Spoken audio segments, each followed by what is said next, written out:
Entre os dias 12 a 15 de agosto de 2023, aconteceu em Brasília a Marcha das Margaridas. Este é um movimento que reúne mulheres trabalhadoras do campo, das florestas, da cidade, das águas, na luta pelos seus direitos sociais, direitos trabalhistas e em denúncia contra a violência sofrida por todas as mulheres. Essa marcha acontece desde o ano 2000. A periodicidade dela é de 4 em 4 anos. O seu nome, Marcha das Margaridas, é em homenagem a Margarida, presidente do Sindicato dos Trabalhadores Rurais de uma cidade da Paraíba, que foi assassinada pelos latifundiários daquela região. Ela foi assassinada no dia 12 de agosto de 1984. Por isso, essa marcha tem esse nome, no intuito de homenagear essa mulher que lutou pelo direito dos trabalhadores e trabalhadoras rurais e que é um exemplo para nós, mulheres. Nessa edição de 2023, foi possível reunir aproximadamente 100 mil mulheres trabalhadoras lá em Brasília. Mulheres, como eu disse, de todas as regiões e situações do nosso país. Porém, a gente tem que se perguntar: todas elas lutam pelos mesmos direitos? Todas elas têm o mesmo espaço de voz, de fala, de luta? Quem são essas mulheres? O livro que eu apresento para você hoje se chama Lugar de Fala, da filósofa brasileira Djamila Ribeiro.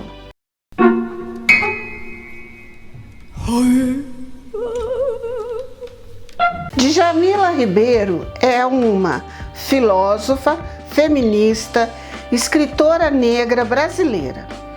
Ela é pesquisadora e mestra em filosofia política pela Universidade Federal de São Paulo.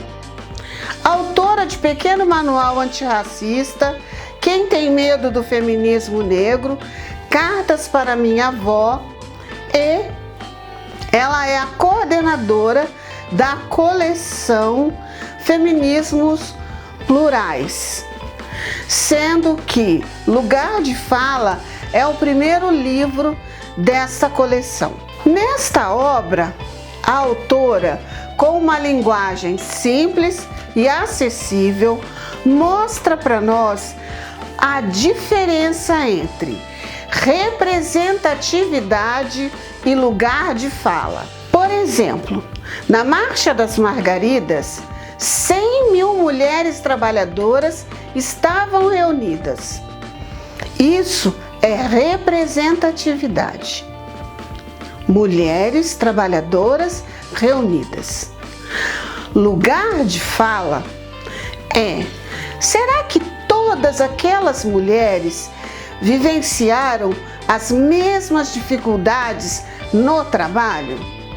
Você que me assiste, faz ideia do que é a vida de uma mulher trabalhadora rural que está no campo cortando cana, que trabalha nos seringais, da mulher que trabalha na coleta seletiva de lixo, ou da mulher que trabalha como faxineira, como doméstica. Quando se diz que as mulheres estão na luta pelos seus direitos sociais, eu, que sou uma professora com nível superior, Quando eu falo de direitos, de melhores condições de trabalho, eu digo a partir da experiência que eu tenho. Então eu penso que são salas com ventilador, menor número de alunos, material didático adequado, transporte. Mas para uma professora que trabalha na zona rural, que a escola ainda não tem banheiro, que as salas de aula não têm porta, que faltam carteiras, quando ela diz melhores condições de trabalho, ela diz a partir da experiência que ela vive. Essa é a grande diferença.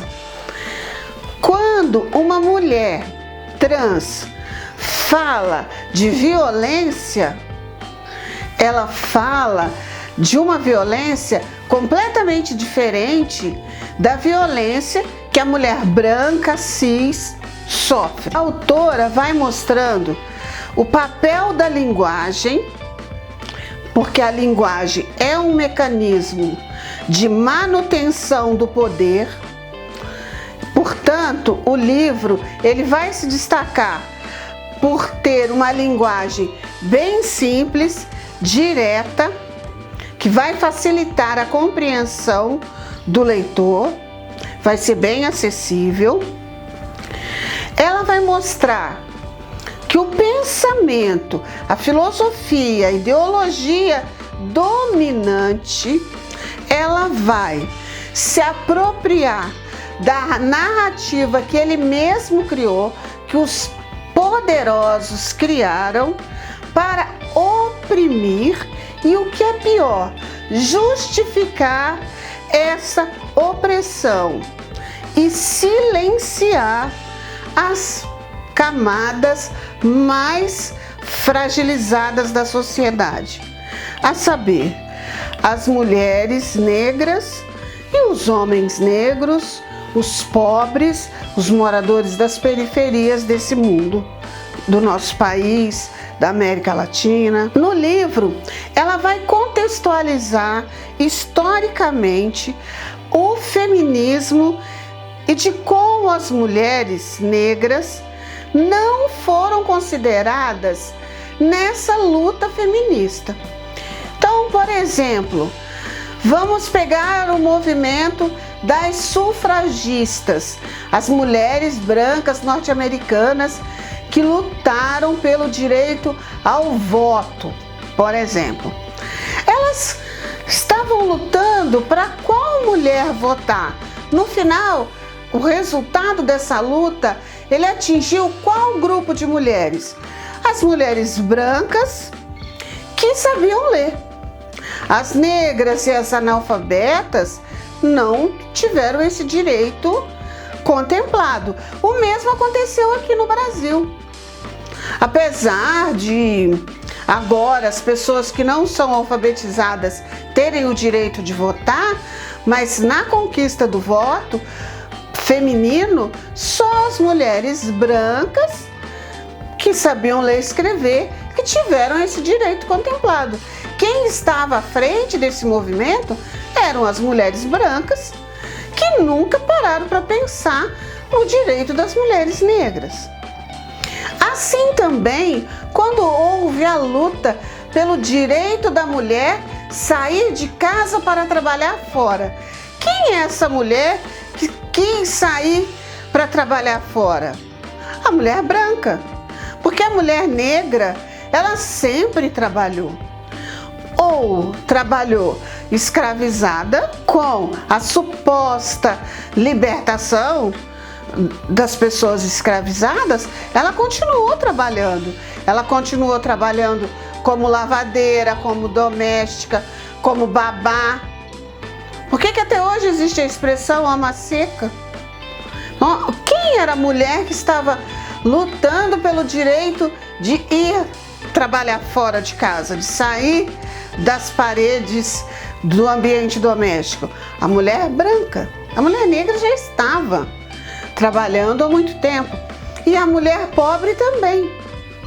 Porque essa mulher branca que lutou pelo direito de sair para trabalhar, Ela lutou pelo direito de sair como? Para trabalhar nas indústrias, para trabalhar como telefonista, como secretária. Mas ela sempre teve na casa dela uma mulher que lavava, passava, que ajudava a cuidar dos filhos. Vamos ver os filmes, ler os livros, os romances, os livros de ficção, que a gente vai perceber a figura dessa mulher que está sempre ali trabalhando. Portanto, aí que está o lugar de fala. Quando a gente diz lugar de fala e feminismos plurais, ele mostra para nós que existem pontos, lugares diferentes, experiências diferentes que a gente precisa ouvir, compreender e dar as mãos e lutar a favor dessas pessoas. Recordando a Marcha das Margaridas, 100.000 mulheres reunidas. Nós precisamos pensar no direito de todas, lutar pelo direito de todas, nas diversas situações, sair do nosso universo que é limitado pela nossa experiência e olhar para os lados, olhar para trás, olhar para frente, olhar quem são as mulheres que lutam também pelos seus direitos.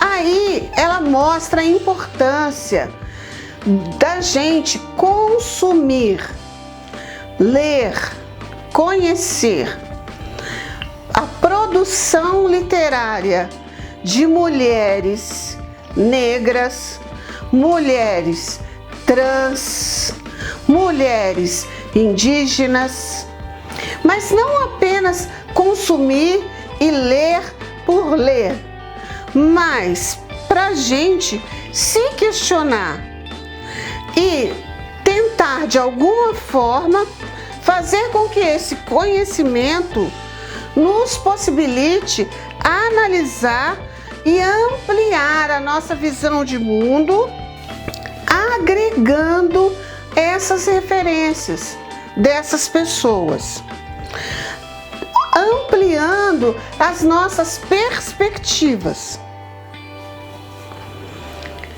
E eu quero encerrar com um questionamento. Os filmes que você assiste, os livros que você lê, os artigos que você lê, é produto apenas do padrão burguês que nós estamos acostumados? Ou seja, o padrão do homem branco, hétero?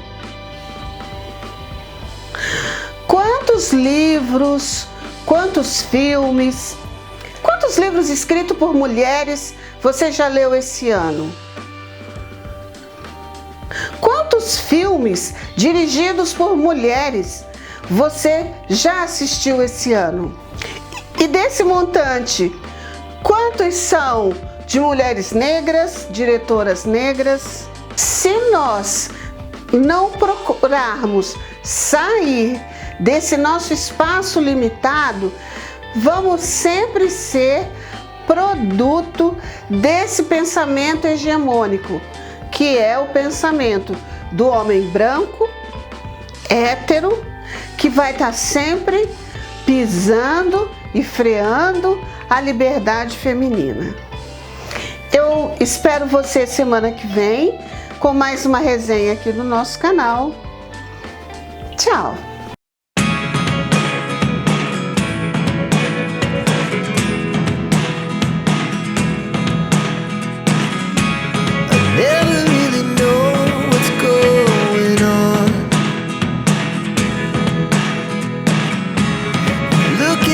Time